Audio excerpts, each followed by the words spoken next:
Hey, everybody. Welcome to episode 1 of Keeping the Faith with Kim. So, I wanted to start by explaining to you a little bit about why I'm going to start the first 5 episodes, at least, with parables. So, if you don't know what a parable is, they are stories that they reveal a truth.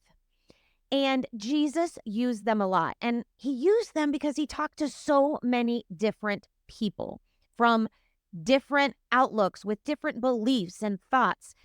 And these stories, they revealed truths to them, but they also challenged them. And so here's the cool thing.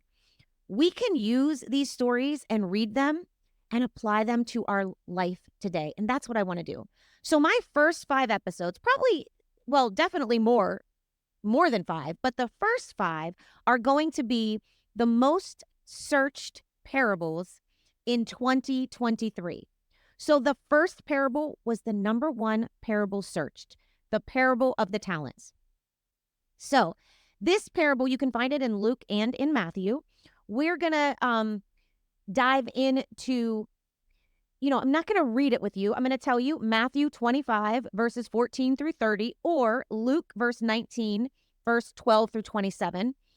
But I'm going to summarize it for you.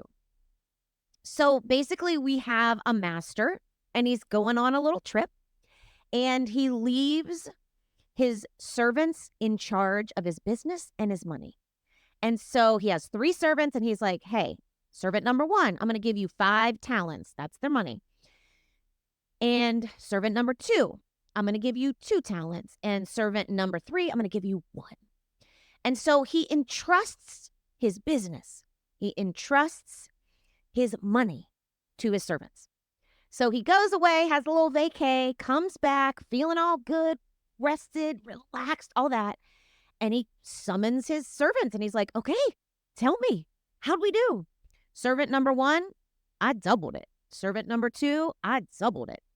They took what was given and they used it to bring more back to him, to honor him. And servant number 3 is like, well, I was kind of scared. You gave me this, you entrusted this to me, but I didn't want to lose it. I didn't want to mess up and do something wrong with it. So I just took it and I buried it. And I kept it safe. It's there. I'm going to give it back to you. I kept it safe. So the master was very happy with the first 2. He wasn't very happy at all with the 3rd servant. So we read that and we go, okay, it's 2024. How do I apply this to my life? Well, here's the thing. Our master, our God, he went away. He's not here with us. He doesn't get to walk on earth with us on a daily basis.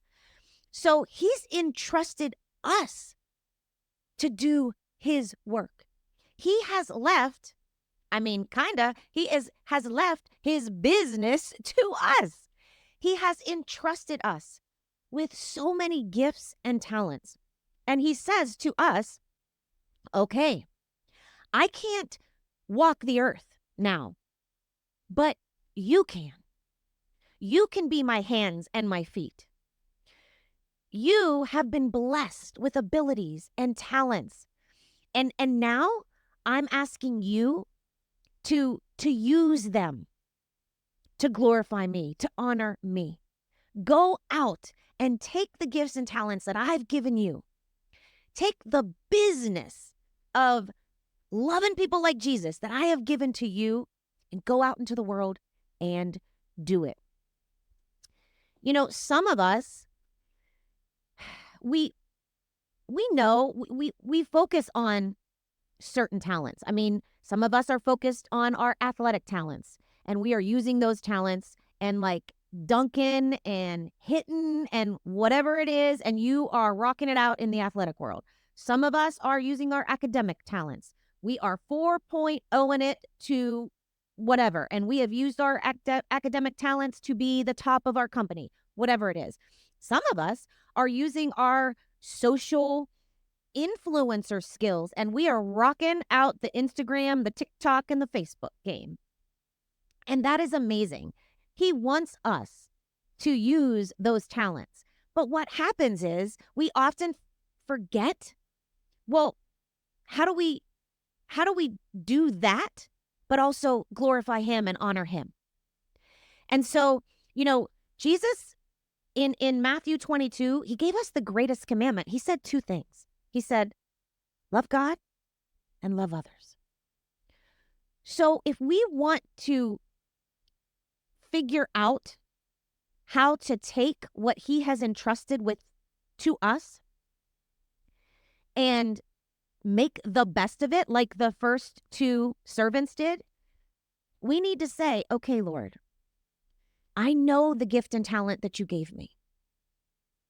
How can I use it to glorify you? And how can I use it to love others? It really boils down to those two simple questions. So if okay, I'm going to use myself as an example. God gave me the gift of gab. I know that. And I have felt his call to share a message like this for a long time, but I've buried it. I've said, who in the world wants to listen to a hot mess like me? Talk about faith. I'm not a pastor. I don't have a theological degree. I spent 21 years in Catholic education teaching kids how to love Jesus and to learn all about him. And I spent a lot of years in youth ministry, but I'm really not certified to teach other people about Jesus. So what have I done? I have taken the talent and I've buried it because that's safe. Nobody's going to call me out for doing this if I don't do it. But I just kept feeling this call. Girl, I gave you the gift of gab for a reason. I have given you this heart for me for a reason. Unbury that talent and go out and glorify me through it and love others through it. And that's what I'm going to do. And I can do that in so many areas of my life. Sometimes when we think about this, we think it just has to be these grand things that we have to do. Mother Teresa said, one of my favorite saints, I am a Catholic, so it's one of my favorite saints, Mother Teresa, she says, we don't have to do extraordinary acts. We just got to do small things with great love. So, maybe your talent or one of the gifts that you have is just being a joy-filled person. Well, you know what? On a daily basis, we encounter a lot of people at the grocery store, in the malls, at the gas station, online, in comments that aren't so joy-filled. So maybe the way you can glorify God and love others is just by loving on that person he put in front of you, smiling at that person, having a conversation with that person. We don't have to be starting a podcast. We don't have to be going on a mission trip to Africa. All of those things are great. And God has entrusted certain people to those things. But he's also entrusted us to take care of his daily business of glorifying him and loving others. So when you think about your day, maybe it's a conversation with your spouse, your child, your coworker. How can you glorify God through this? How can you love others? My favorite scripture is John 3:30. We must decrease so he can increase. And I feel like at times I literally have to hit myself over the head with that scripture in specific moments when I don't want to honor God with my words or my behaviors. And I don't want to love that other person with my words and my behavior. And I've got to decrease so Christ can increase. Because I don't want to be burying the gifts and talents that God gave me. I don't want to play it safe. There's only one of you and there's only one of me. And he has called us to be his hands and feet. And when we get up to heaven one day, I'm not totally certain, but I'm pretty sure that he's not going to say, hey, can you tell me what your GPA was back in high school?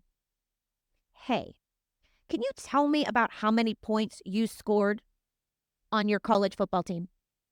Or, hey, can you tell me about that position or rank in your company that you had that was so high up there? No. He's going to say, hey, how did you honor me with that knowledge, that gift of knowledge that I gave you? You had an awesome 4.0 GPA, but how did you honor me through it, with it?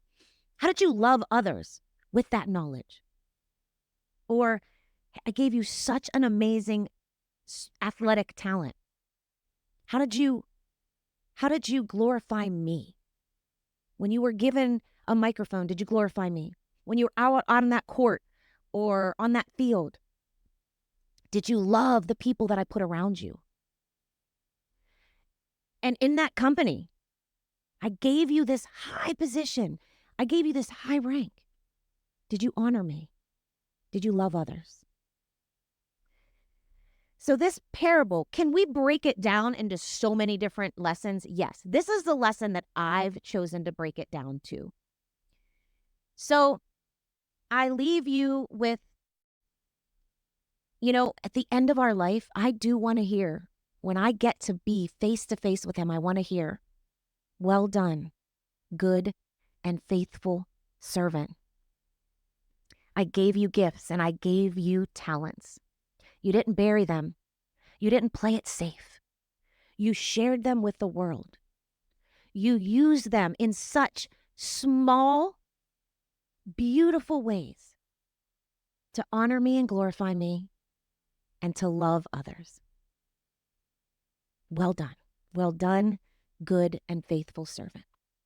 So as you go through your day, think about the moments where you can do the same. How can you be like the first two servants, using your gifts and talents to glorify and honor him and to love others well? And if you do that every day, I'm pretty certain that when you get up there one day, you're going to hear that as well.